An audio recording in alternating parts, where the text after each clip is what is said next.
Je vous propose de partir avec nos équipes voir une analyse à l'aide du magnétocéphale. Mais d'abord, arrêtons-nous auprès d'un vendeur qui désormais tient dans son stock cette incroyable machine. Monsieur Alain Guignard, vous vendez le magnétocéphale. Qu'est-ce que c'est? Il s'agit d'un lecteur de la pensée. Il est basé sur quel principe? Sur le principe MOX, Magnified Organic Cellular System. Il s'agit d'une réception du faisceau des ondes TH via une feuille cellulaire amplifiée. Donc autrement dit, dans cette machine, il y a un mélange, et c'est ça, je crois, sa grande originalité, d'éléments purement organiques alliés à des éléments électroniques. Exactement, c'est juste. Vous avez le capteur et la représentation des deux lobes du cerveau, avec l'hippocampe et la membrane cellulaire. Ensuite, via l'intégrateur, on passe en direction des circuits électroniques. Aujourd'hui, qui acquiert un magnétocéphale?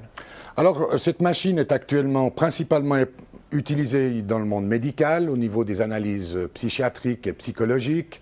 Il est à remarquer que certains organismes de police en ont fait l'acquisition. Mais est-ce que tout un chacun peut acquérir aujourd'hui un magnétocéphale? Pas encore, c'est cher. De quel ordre? Une voiture de luxe. De grand luxe même? De grand luxe même, oui. Et vous pensez qu'un jour ce sera à disposition de chacun? J'y crois, oui. Monsieur Andrej Karlovic, vous pratiquez la thérapie par magnétocéphale, vous êtes un des précurseurs dans la région. Ça fait combien de temps? Actuellement, ça fait 3 mois. Donc pas assez de recul pour faire un bilan Si. On commence à avoir des résultats assez probants et assez performants. Même certains patients commencent à être soignés assez directement grâce à cette thérapie. Donc vous-même, vous placez beaucoup d'espoir. Vous voyez déjà des résultats chez certains de vos patients? Des prémices en tout cas, et effectivement, je place énormément d'espoir, car je crois que c'est vraiment l'avenir, cette thérapie.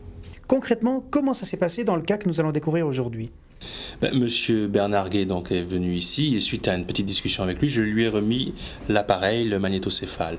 Il suffit ensuite de le placer sur sa table de chevet, à côté de l'endroit où l'on dort, et de dormir, de rêver simplement. Et le magnétocéphale enregistre ses rêves. Est-ce que vous connaissez le contenu du rêve que nous allons voir tout à l'heure? Absolument pas. C'était la règle du jeu avec M. Karlovic et ma femme Sandrine d'enregistrer ce rêve et de ne pas voir avant et de voir aujourd'hui avec vous, avec la télévision, ce rêve. Madame Gay, dans quelques instants, vous allez vous prêter avec votre mari à une thérapie de couple. Vous allez visionner un rêve qu'a fait votre mari.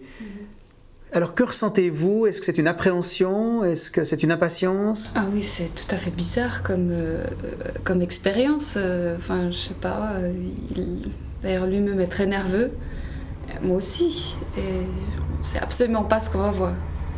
Nous avons accepté la présence des caméras de la télévision et je tiens à ce propos à vous remercier vraiment très chaleureusement car c'est une première, et je tiens à le souligner, que la télévision filme aujourd'hui. Une thérapie par magnétocéphale est une aventure extraordinaire car nous analysons par le biais des rêves les liens qui composent votre relation.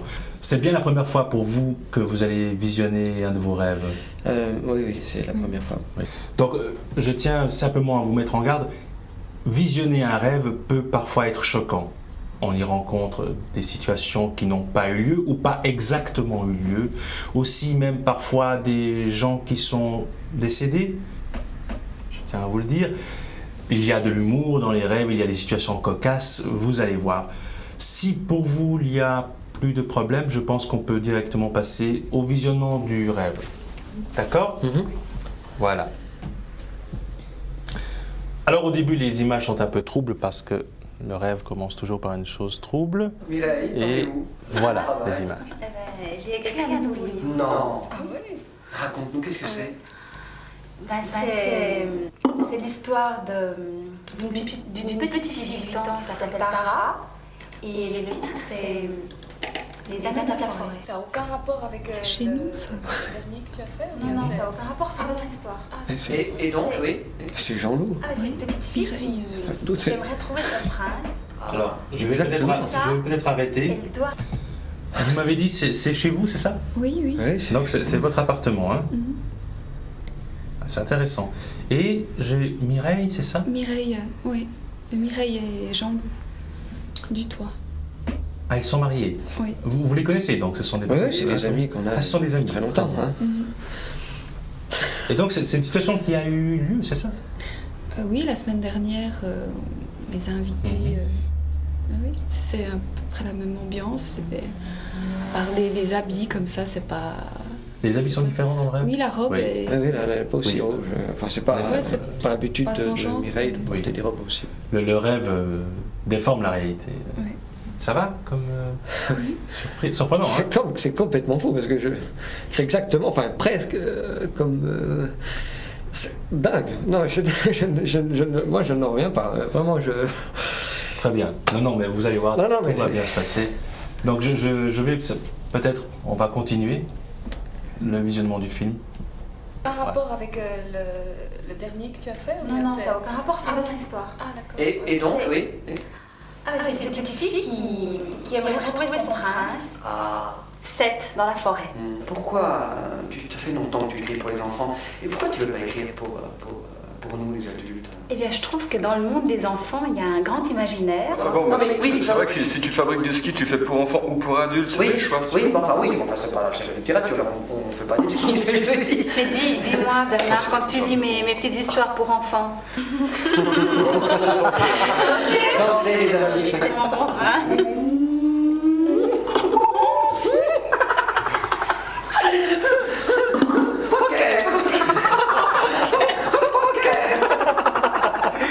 Quel jeu on joue, hein. Tu ris comme un âne. J'avoue, Une petite fille qui complètement qui est fou. pas si petite que ça, qui va rencontrer son prince Une charmant. carte, c'est bien arrosé. Salope, quoi. Enfin, je sais pas. On arrête peut-être encore un petit instant. Juste, Jean-Loup exerce une profession, c'est ça? Oui, oui, il est designer pour articles de sport. Et Mireille? Et Mireille, elle écrit des histoires pour enfants. Publie donc Des livres, oui, des livres. oui. Ah, Publie. intéressant. Très bien, c'est bien. On va poursuivre. Ça va? Ah, mieux. Toi, Mireille T'as pris ton prénom. Mireille, t'en es où, toi, avec tes livres C'est une vraie petite salope. Tu devrais écrire pour les adultes, je trouve, Mireille. Ouais, tu devrais aussi. Un mélange de couleurs, de. C'est Des formations. pas tout, réelles, hein. c'est pas dans des Mireille, elle ordres. est pas. C'est pas Mireille. Comment ça, c'est pas Mireille? Non, mais tu vois bien, là, je veux dire, elle est vulgaire, elle est provocante. Oui, de nouveau, je répète, le rêve déformant la réalité. On peut avoir peut-être les mêmes silhouettes, les mêmes personnes, mais avec d'autres attitudes. Plus, c'est votre rêve, Monsieur Bernard. Donc, Oui, mais c'est comme ça qu'il l'imagine, c'est-à-dire que c'est quand même une vision de. attendez, j'arrête peut-être. Vous me dites? Bah, c'est comme ça qu'il la voit alors. Oui. Et madame? Mais même, je sais pas, Jean-Loup, là, je veux dire, il est ridicule, il est bouffon. Je pense pas que tu le voyais comme ça, enfin, Non, mais c'est ton ami. Je le vois pas comme ça. C'est un rêve que j'ai fait. Je n'ai pas de contrôle. Enfin, je sais pas. J'ai pas de contrôle sur le Mais rêve. ça lui est passé par l'esprit quand même. Oui. Je vous propose simplement peut-être de continuer la vision du rêve pour voir si les choses se confirment dans le sens. Voilà.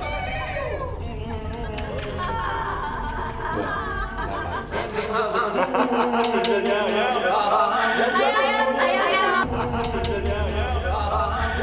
Arrêtez là.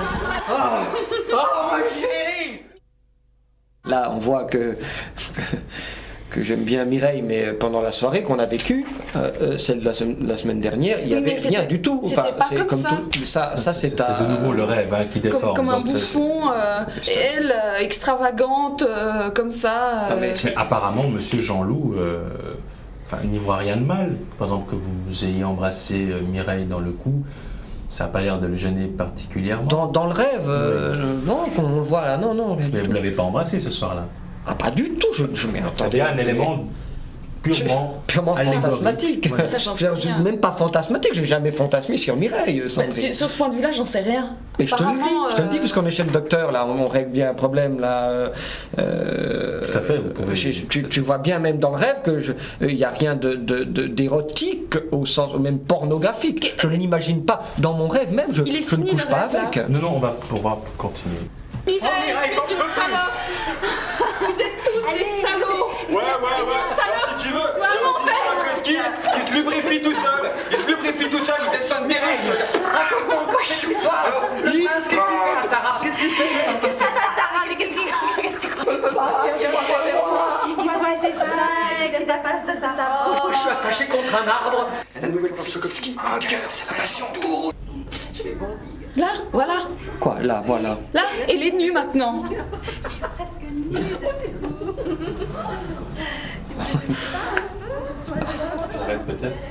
Oui, elle est nue, mais ça c'est de nouveau une déformation du réel. Attends, est-ce que tu n'as jamais rêvé d'un autre un homme nu? Enfin, il n'y a rien de mal. Petite question peut-être intime. Est-ce que vous avez une entente sur le plan affectif,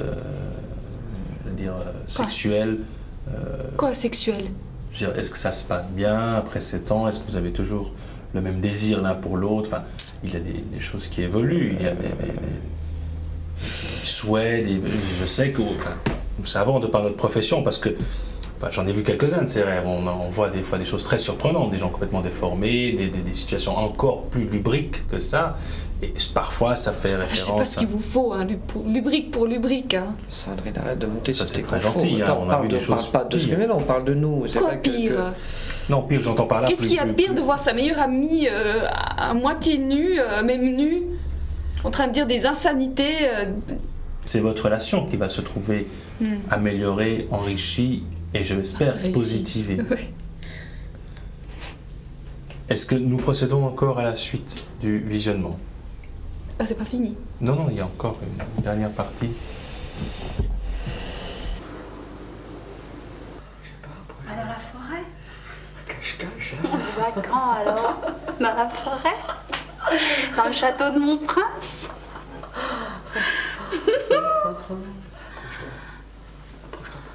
Je peux pas aller plus près, je suis bloquée. Ouais, pas une petite salope, quoi. Elle est déflorée par un Sokovski. Pourquoi pas, oui. Mais on peut imaginer... Dans mon expérience, et j'en ai vu beaucoup de ces rêves, je peux vous dire qu'on voit de tout. Et ça, c'est encore rien. Comment ça, c'est rien? Non, attendez, Merci. Le film, Non, le rêve est bientôt... alors je vous remercie. Le rêve est bientôt fini. Je vous propose peut-être qu'on fasse la fin, qu'on regarde la fin du rêve. Il y a encore... Oui, il y a encore une petite partie. Non, ça suffit. C'est bref, hein, il y a vraiment... Merci. Attendez, alors, je vous montre peut-être là. Non. Vous auriez pu nous prévenir, quoi. Oui, mais l'affaire, c'est que moi, j'avais besoin de ces réactions instinctives par rapport à ce rêve, pour mon analyse, pour vous. Vous auriez pu nous prévenir pour qu'on soit prêt à avoir ce genre d'énormité dégoûtante. Alors, mais ça dure vraiment pas longtemps. Non, stop. On peut couper. Vous voulez pas poursuivre l'expérience? Non. Bon, alors... Couper. Monsieur André Shkarlovitch, nous venons d'assister à une scène assez émouvante et même assez choquante. Est-ce que vous vous attendiez à un tel résultat? Oui, car c'est tout à fait courant. Avec le magnétocéphale, on a ce style de réaction. C'est courant, mais c'est passager. Et ça, c'est important de le dire, car quelques jours plus tard, on reçoit un téléphone des patients qui, en tout cas, aimeraient aller plus loin. Et si ce n'est aller plus loin, en tout cas, aimeraient reprendre contact, car c'est intriguant de pénétrer dans le monde des rêves.